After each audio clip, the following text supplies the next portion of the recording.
Messi, Joanne. Oh, God. Thank God I'm in St. John's. कचरे के डब्बों से खाना ढूंढते हुए भी दिखेंगे होमलेस लोग जो हैं यहाँ पर।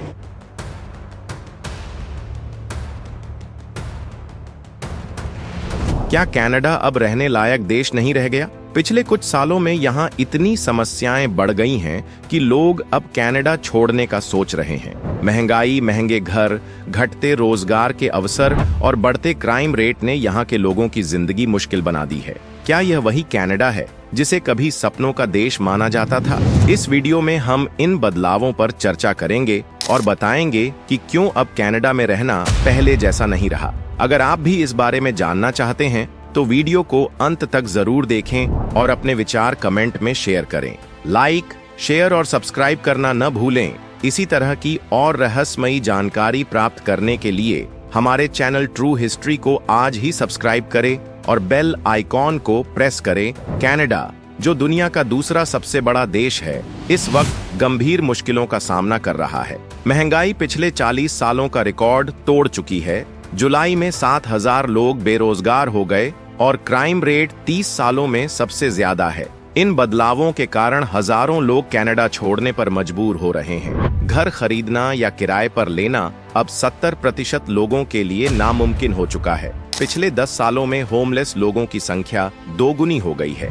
एक समय था जब लोग इमिग्रेशन के लिए लंबी लाइनें लगाते थे, लेकिन अब हालात ऐसे हैं कि लोग यहाँ से बाहर जाने की सोच रहे हैं। भौगोलिक और आर्थिक रूप से मजबूत होने के बावजूद यहाँ रोजगार की कमी और महंगाई में वृद्धि लोगों के लिए चिंता का कारण बन चुकी है। 2021 में केवल 45% इमिग्रेंट नागरिक बन पाए, जबकि 2001 में यह आंकड़ा 75% था। 2018 के बाद आए 20% इमिग्रेंट अब कनाडा छोड़ने का सोच रहे हैं। यह एक गंभीर संकेत है। 2017 में वाटरलू में एक बेडरूम अपार्टमेंट $900 में मिलता था, लेकिन 2023 में वही अपार्टमेंट $2,200 हो गया है। 2015 में किराया $1,000 था, अब वह $5,000 तक पहुंच चुका है।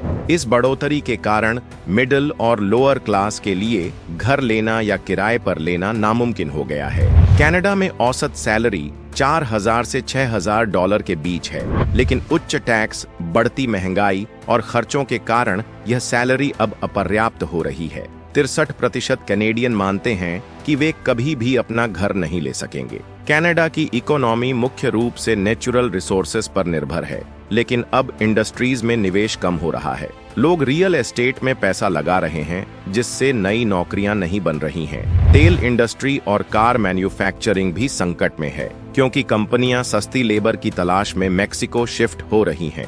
कनाडा में इमिग्रेंट स्टूडेंट्स की हालत बेहद खराब हो चुकी है। पार्ट टाइम जॉब्स अब लगभग खत्म हो चुकी हैं और दक्षिण एशिया से बड़ी संख्या में स्टूडेंट्स के आने से आईटी, इंजीनियरिंग और फाइनेंस जैसे क्षेत्रों में भयंकर प्रतिस्पर्धा बढ़ गई है। ट्यूशन फीस, किराए और खाने पीने की लागत में लगातार वृद्धि हो रही है, जिससे स्टूडेंट्स का तनाव और फाइनेंशियल प्रेशर बढ़ रहा है। कई स्टूडेंट्स अपने खर्चे पूरे करने के लिए कड़ी मेहनत करने के बावजूद स्थिति से जूझ रहे हैं और उनका भविष्य भी संदेहास्पद हो गया है। क्राइम और वायलेंस 2020 के बाद से कनाडा में अपराध दर में तेजी से वृद्धि हुई है। 2021 में वैंकूवर में 700 से ज्यादा लोगों पर बिना वजह हमले किए गए थे। लोग अब अपनी सुरक्षा को लेकर चिंता महसूस कर रहे हैं, क्योंकि बढ़ती क्राइम रेट के चलते सामान्य जीवन भी खतरे में महसूस हो रहा है। यह स्थिति कनाडा के लिए गंभीर संकेत है, जहां लोगों को पहले सुरक्षा और शांति का एहसास होता था।